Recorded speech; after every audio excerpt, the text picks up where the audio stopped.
Mga kapatid, ano ang pantanggal stress ninyo? Well, sa UP Los Baños sa Laguna, to the rescue ang furry friends sa mga estudyanteng stressed sa ACADS. Kailangan natin sa report ni Mondi Lopez. Mas lalong stress ka na ba sa init ng panahon? Don't you worry! UPLB got you! Sa kanilang programang Animal Assisted Intervention, bidang-bida ang mga therapy dogs. Meet Luca at Bobby. Ang partners in crime na stress reliever ng mga isko at iska. Gaya na lamang ng kolehiyalang si Karen. Patong-patong na raw ang stress mula sa major subjects niya.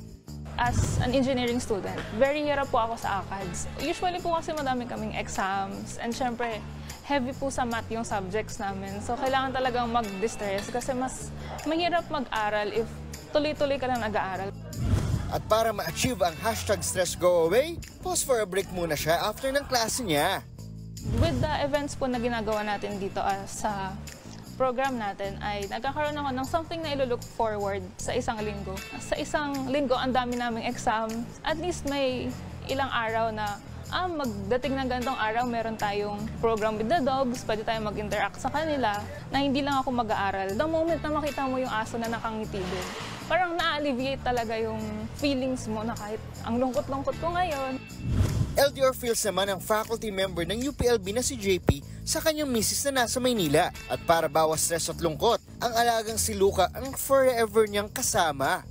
Dinadala ko siya sa research lab ko. Nakaka-stabilize din siya ng emotion or yung kalma lang. Dahil nais ni JP na maibsan ang anxiety sa UPLB community, his Luca is for everybody. Masocialize siya lalo sa mga estudyante at saka basta kahit sino actually.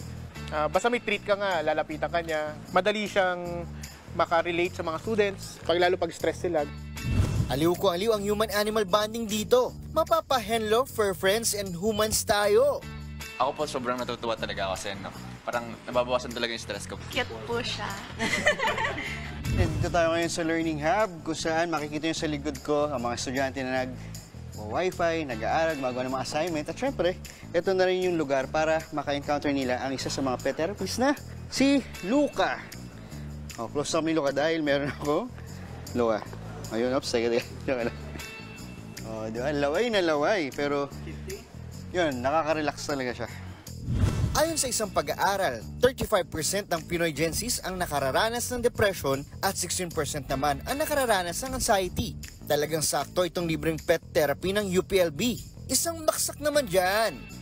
Meron kaming tinatawag na pause for a break. Lahat naman ng sessions namin ay almost 1 hour lang. So yung mga estudyante, busy sila, lalong-lalo na dito sa Learning Hub. Para mag-break muna sila, pupunta sila doon sa tinatawag namin na AAI Corner. So andun din yung mga therapy dogs, pwede silang maki-interact with the dogs para lang mas ma-relax sila. Tapos babalik na uli sila sa kanilang mga ginagawa. Pero teka, ano naman kaya ang say ng mga eksperto sa positive impact ng mga doggos?